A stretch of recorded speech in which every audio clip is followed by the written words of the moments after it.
just let me answer a couple of the criticisms that were leveled at me for making this Insomnia, because I think they were bullshit. And the first one was, oh, Bill, you're such a meanie. Why do you have to go after religion? It gives people comfort. It doesn't hurt anything.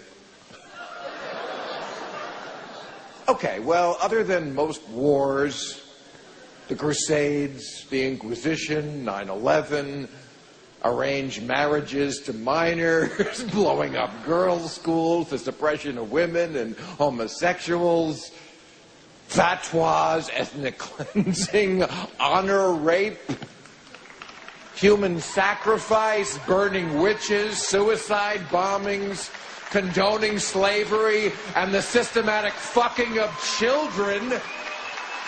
There's a few little things that I have a problem with. So...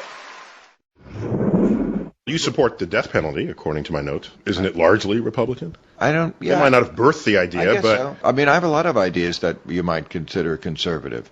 But I feel like on that, I'm just consistent, like the Pope is consistent. The Pope is consistently pro-life. I'm consistently pro-death.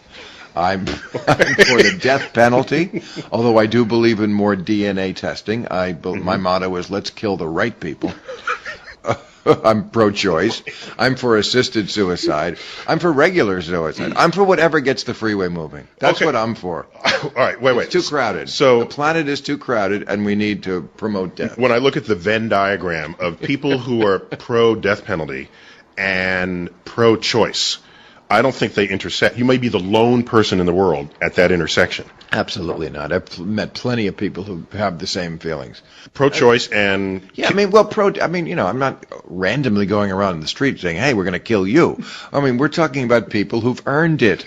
But as I say, kill the right people. Kill the right people. But I'm just not one of those people who thinks all life is precious, I bet you a lot of people wouldn't say that, but if you're pro-choice... maybe that's really what you're thinking anyway. I mean, this is the big controversy that Rick Santorum brought up. He does not like prenatal testing because he says that leads to abortion, because people find out that they're going to have a child who is not normal in some way, and they have an abortion because they don't want to raise a child with severe challenges. I don't think there's anything wrong with that. To not bring someone in the world whose life is going to be so miserable in so many ways and so severely compromised. I mean, it's not that hard to create life. It's teeming everywhere. It's something a dog can do.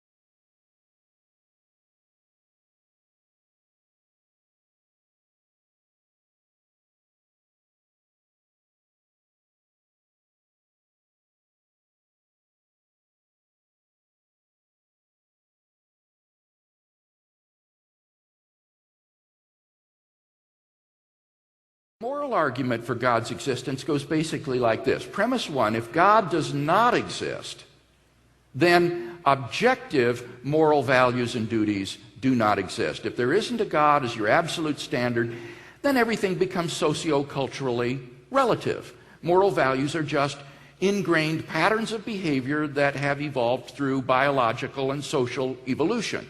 So if God does not exist, objective moral values and duties do not exist. Premise two, objective moral values and duties do exist. Some things are really wrong. Rape, torture of a little child, molestation, hatred, cruelty are really wrong. Similarly, love, generosity, self-sacrifice are really good. And from these two premises, it follows, number three, that therefore God exists. If objective moral values and duties cannot exist without God, and objective moral values and duties do exist, as is evident in our moral experience, then it follows necessarily that God exists. Yeah. So what would you say very quickly to somebody who says, and Hitchens says this, we'll talk about him in a second. He's saying, look, I don't need the idea of God to make me good. Why do you insist that I've got to believe in God to be good? Okay, this is a very widespread confusion that you will encounter every time you share this argument. The argument is not that belief in God is necessary for morality. The argument is that God is necessary for morality. The existence of objective moral values and duties doesn't depend upon your belief in them. They exist independently if they exist.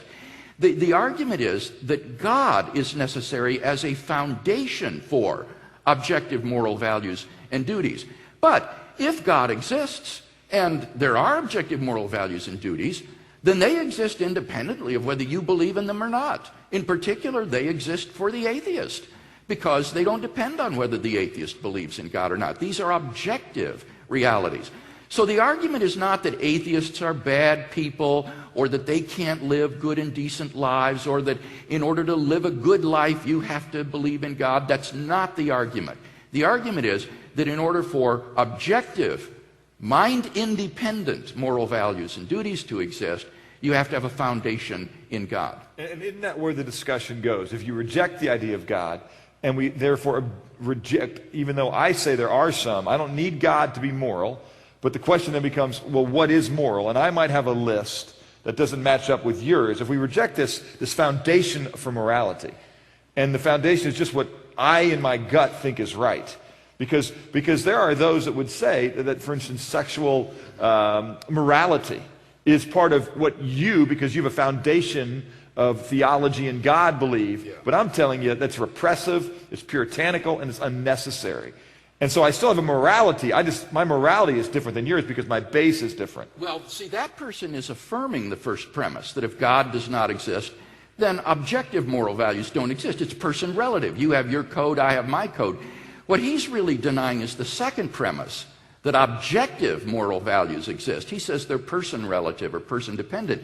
But notice when he says, that's repressive, that's intolerant, that's wrong, he's affirming the objectivity of those moral values, tolerance, open-mindedness, fair play, so that it's very, very difficult to deny the objectivity of moral values and duties, because those who typically do so affirm the moral values of tolerance, open-mindedness, and so forth.